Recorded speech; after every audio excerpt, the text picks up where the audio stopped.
Okay, here we go. I'm going to try this today. I'm going to be reading from my newest book. It's called The Mystery Zen Stories. My name is Dan Glover, and this is chapter 1 called Loss. On the day my son was born, he was so tiny and alive. I marveled at the softness of his skin, his tiny fingers and miniature toes, and the brightness of his eyes. He grew too quickly. I often wonder where all the time went.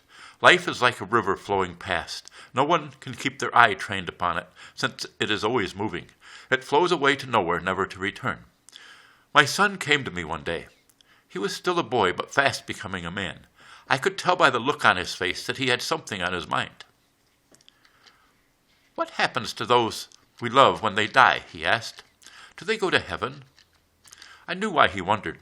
A boy in his class at school, his name was Eric, had been killed in a horrific accident while playing in a Little League baseball game. Another boy threw a ball to him when he wasn't ready. The ball struck Eric in the neck. He collapsed. Despite frenetic efforts to revive him, the boy died right there on the field. I wanted to tell my son that I did not know what happened when we die. I wanted to tell him that I was not dead, and only the dead knew the answer to that question. But when I opened my mouth, different words emerged. I said to him that when we die, we return to the mystery from which we all come. I explained to him everything dies except that which has never been born. I told him since the earth is alive too, it had once been born, and one day it too would die. I told him that though everything passes away, there is that which remains. It cannot be named, nor can anyone see it. It cannot be touched. It has no taste, no smell. The mystery has never been born, so it will never pass away. We are all part of that mystery. Nay, we are the mystery. But I do not understand, Father. Doesn't everyone die? Come for a walk with me, my son. So he did. We walked through the apple orchard and into the forest that grew behind our farm. We spotted a pheasant making its way through the undergrowth, its mottled coloring making it difficult to see. I noted to my son how that pheasant had to amble along all day to find nourishment. I said how it must make its way to the creek each morning to drink, putting itself in danger of other predators that might be there as well. If it were in a coop, all the pheasant's nourishment would be provided for. It would not be in any danger. Yet, were we to make a trap to catch it and carry it home, that pheasant would spend the rest of its days trying to escape confinement in order to regain its independence. I explained that this is a way of the mystery.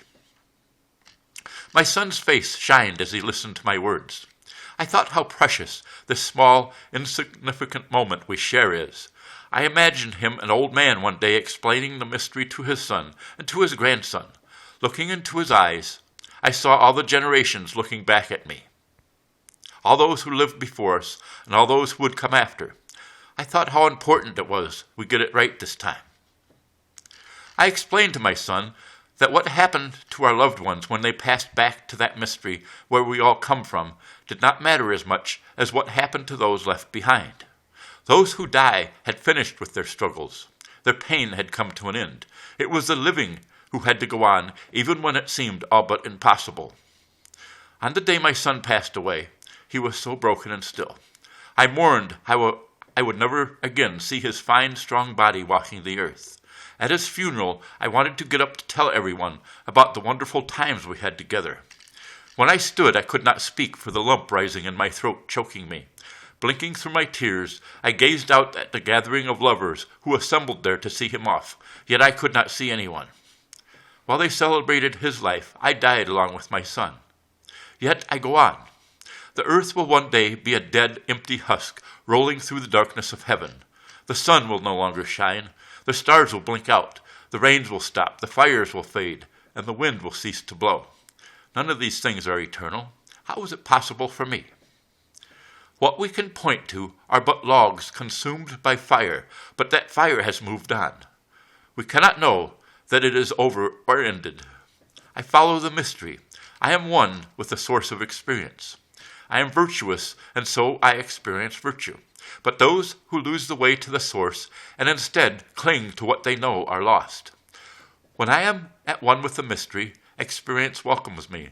When I am at one with virtue, the virtue is always there. When I am at one with loss, the loss is experienced willingly. To talk little is natural. If I do not trust enough, I will not be trusted. This is the way of the universe. The end. Thank you for listening.